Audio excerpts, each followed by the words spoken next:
kita niatkan sebagai kebangkitan Indonesia berjamaah.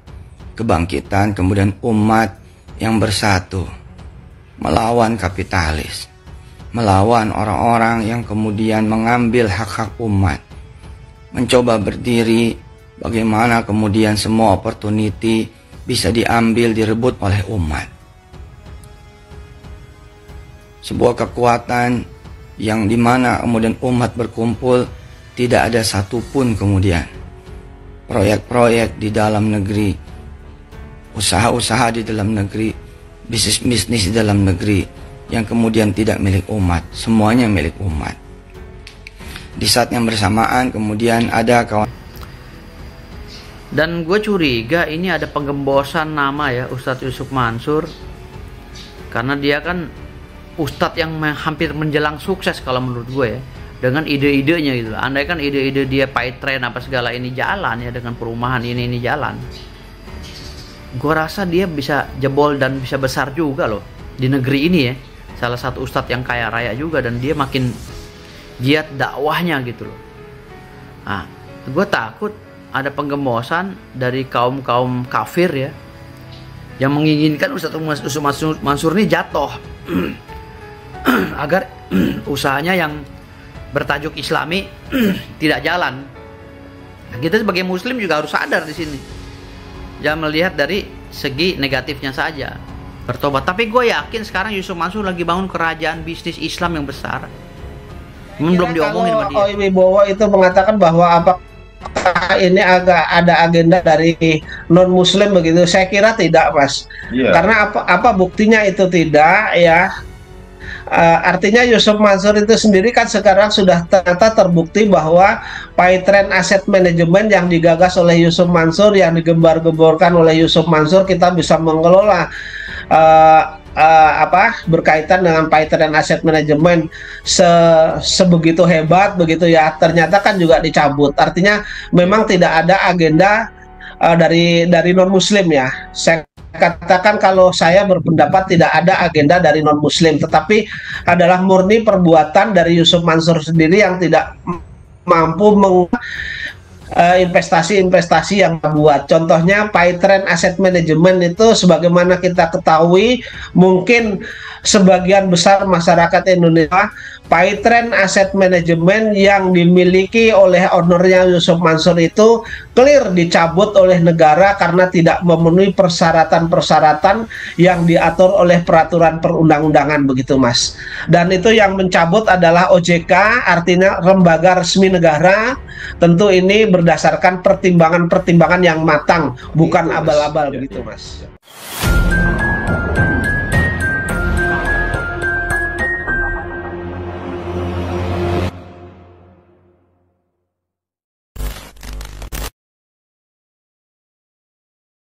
Dan tetapi di sini Firdaus Oibobo juga mengatakan bahwasanya sedekah itu hibah, nggak bisa diaudit gitu Pak ya.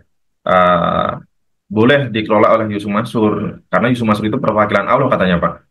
Jadi itu harus ikhlas, yang nggak ikhlas harus kalau nggak ikhlas itu masuk neraka sakar katanya gitu kan.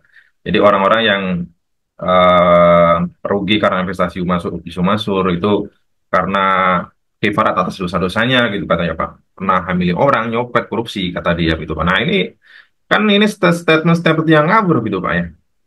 Seharusnya sebagai pengacara kan mengulasnya dari sisi hukum gitu. Nah ini kenapa malah berkomentar lain seperti itu? Nah, ini kan jelas ini seperti yang membela Yusuf Mansur juga. Ya, jadi intinya begini Mas, kalau masalah sedekah sebagaimana saya sampaikan tadi bahwa kami sudah tidak mengutik-utik apakah pernyataan Oi Wibowo ini berkaitan dengan sedekah benar atau tidak, itu nanti memang ada ahlinya sendiri yang menyatakan apakah pernyataan Oi Wibowo ini secara permasalahan ini sudah bukan uang sedekah itu. Jadi kami kalau uang sedekah ya terserah mereka nyelewengkan dan seterusnya, itu urusan mereka sama Allah. Tetapi ketika hak kami ini diambil secara dengan tidak syar'i, secara melawan hukum positif Indonesia, itu yang kami perjuangkan begitu, Mas. Ya. Itu saja, Mas, mungkin garis besarnya, ya. Iya, iya, iya. Ya itu tadi kenapa Nah, tidak tinggal membahas. kita menunggu saja proses hukum ini nanti Ya, sampai kemana, endingnya bagaimana. Yang jelas kami selaku investor bohongi oleh Yusuf Mansur dan kawan-kawan itu tetap akan berjuang terus-menerus begitu, Mas. ya, Tidak akan ada selesainya ketika Yusuf Mansur tidak mengembalikan. Tidak akan ada selesainya ketika putusan pengadilan masih mengambang dan seterusnya begitu, Mas. ya, Dan gampang kok Yusuf Mansur ini ketika katakanlah gugatan saya itu di NO, itu kan hanya permasalahan pengadilan negeri atau pengadilan agama yang berwenang mengadili itu. Nah, kalau nanti misalnya di PK saya ini misalnya Mahkamah Agung masih tetap berpendapat bahwa yang berhak mengadili itu adalah pengadilan agama, maka saya akan mengajukan gugatan ulang melalui pengadilan agama. ya, Kalau nanti digugat di pengadilan agama lalu mereka mengajukan eksepsi lagi bahwa yang berwenang mengadili adalah pengadilan negeri dan seterusnya, tinggal putusan banding pengadilan tinggi, kemudian kasasi Mahkamah Agung, kemudian PK itu nanti akan kami ajukan sebagai alat bukti juga. Namun apabila nanti berakhir di pengadilan agama juga menyatakan pengadilan agama tidak berwenang mengadili sampai dengan putusan PK, maka saya mempunyai ide atau gagasan, saya akan mengajukan permohonan fatwa. Kalau perkaranya seperti ini, siapa yang berhak mengadili itu akan saya ajukan kepada Mahkamah Agung. Kalau sudah nanti ada fatwa itu, maka saya akan mengikuti fatwa itu.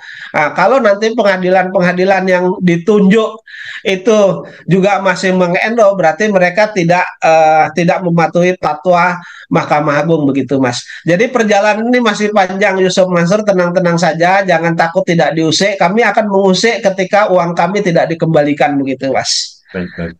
Ya, ya. Terus berjuang Pak, ya, Perjalanan masih sampai panjang. ya tetap terus berjuang sampai Yusuf Mansur mempertanggungan perilakunya gitu Pak ya. Dan itu tadi Baik, begitu, dari Mas. Betul, ya, Mas. Firdaus Sohibowo yang banyak mengenainya gitu yang mengatakan bahwa sedekah boleh dikelola Yusuf Mansur gitu Pak ya. Padahal kan ya namanya sedekah segera disalurkan kepada yang membutuhkan.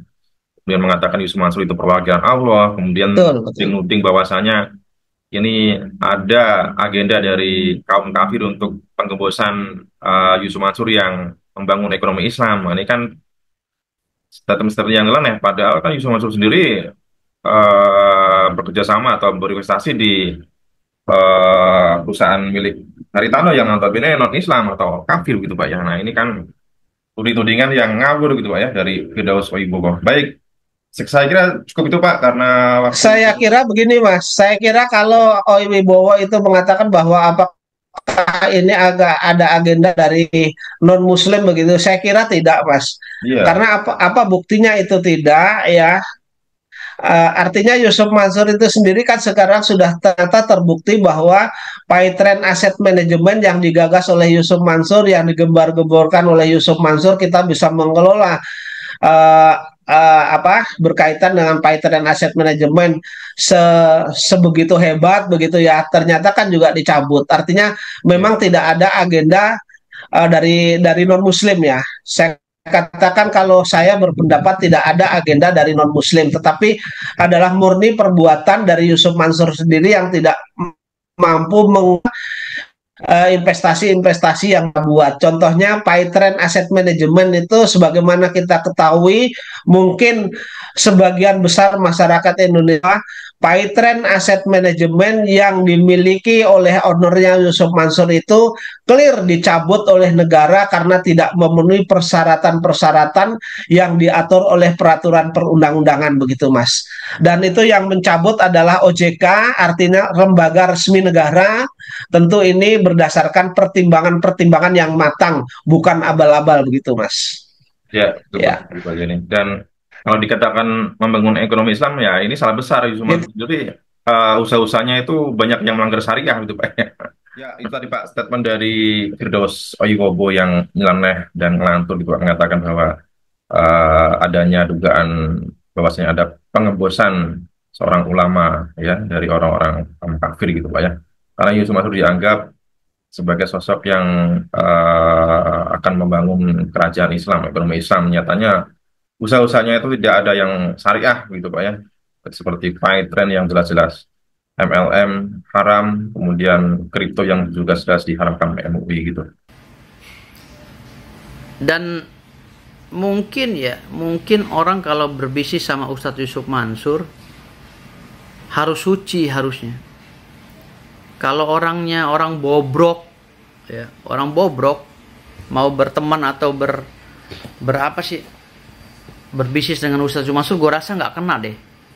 Kenapa? Karena yang gue teliti saat ini, ya beberapa orang ini juga nggak semuanya benar juga kalau menurut gue yang berurusan dengan Ustadz Yusuf Mansur, nggak benar juga gitu. Dan gue curiga ini ada penggembosan nama ya Ustadz Yusuf Mansur, karena dia kan Ustadz yang hampir menjelang sukses kalau menurut gue ya, dengan ide-idenya gitu. Andai kan ide-ide dia PayTrend apa segala ini jalan ya, dengan perumahan ini jalan, gue rasa dia bisa jebol dan bisa besar juga loh di negeri ini ya. Salah satu ustadz yang kaya raya juga, dan dia makin giat dakwahnya gitu loh. Nah, gue takut ada penggembosan dari kaum kafir ya, yang menginginkan Ustadz Yusuf Mansur ini jatuh agar usahanya yang bertajuk Islami tidak jalan. Nah, kita sebagai Muslim juga harus sadar di sini. Jangan melihat dari segi negatifnya saja, lihat dari segi positifnya. Kalau ada orang-orang yang mengikuti program dia, namanya dia dari dulu setahu gue programnya sedekah. Namanya program sedekah itu yang gak bisa dibilang penipuan.